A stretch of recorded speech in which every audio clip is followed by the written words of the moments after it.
तो जब हम कहते हैं ये उसका कर्म है, तो हमारा मतलब यही होता है कि वो कहीं नहीं पहुंचेगा, क्योंकि घूमते हुए उसे ऐसा लगता है कि ये नई यात्रा है, ये नई यात्रा है, क्योंकि उसकी याददाश्त बहुत छोटी है। हर किसी को भूलने की बीमारी है। मां के गर्भ से पहले क्या था या मां के गर्भ में क्या था उन्हें याद नहीं। वे भूल जाने की स्थिति में है। इसलिए गोल घूमना नया लगता है, हर बार घूमकर नया लगता है। ये गोल घूमते, और ये एक तेल की चक्की है, पर बैल सोचता है वो कहीं जा रहा है। जैसे आप ट्रेडमिल पर चढ़ते हैं और ऐसा लगता है कि आप कहीं जा रहे हैं, पर आप कहीं नहीं जा रहे हैं। यही कर्म है। तो ये आयाम जिसे आप अभी देख रहे हैं वो दो स्तरों पर है। एक हो चुका है, दूसरा हो रहा है।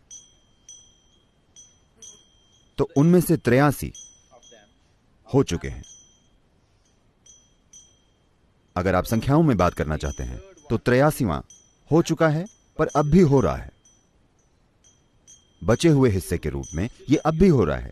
आपका जन्म हो चुका है, पर अब भी हो रहा है ना? आपकी मृत्यु हो चुकी है, लेकिन अब भी हो रही है। आप समझे? आपकी मृत्यु तय है ना? यह पहले ही हो चुकी है। जिस पल आप पैदा हुए थे आपकी मृत्यु हो गई थी। मृत्यु की ओर आपका पहला कदम हो गया था, पर अब भी हो रहा है। आप इसके पूरे होने का इंतजार कर रहे हैं लेकिन यह हो रहा है ना? और यह पहले ही हो चुका है। तो आप में एक और आयाम है जिसका जन्म नहीं हुआ है, न ही मृत्यु होगी।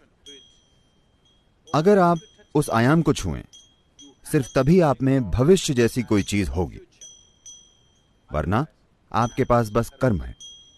कर्म मतलब आप अपने अतीत को भविष्य के रूप में दोहरा रहे हैं। आप शायद तरीके बदल रहे हैं कि आप उसे कैसे करते हैं, पर फिर भी वही चीज है, कुछ भी अलग नहीं है। वही चीज जो गुफा में रहने वाला आदमी करता था, आप भी वही कर रहे हैं। तरीके और क्षमता शायद बदल गई हो, लेकिन चीज वही है। कैसा नहीं? ये एक लंगर है। ये एक लंगर है। आपने लंगर फेंक दिया है और आप अपनी नाव को चलाने की कोशिश कर रहे हैं। ज्यादा से ज्यादा वो गोल घूम सकती है ना? तो हम लंगर खींचने की या लंगर की रस्सी काटने की कोशिश कर रहे हैं, ताकि अगली बार नाव चलाने पर वो दूर चली जाए। तो पूरी आध्यात्मिक साधना इसी पर आधारित है कि आप मुक्त होना चाहते हैं।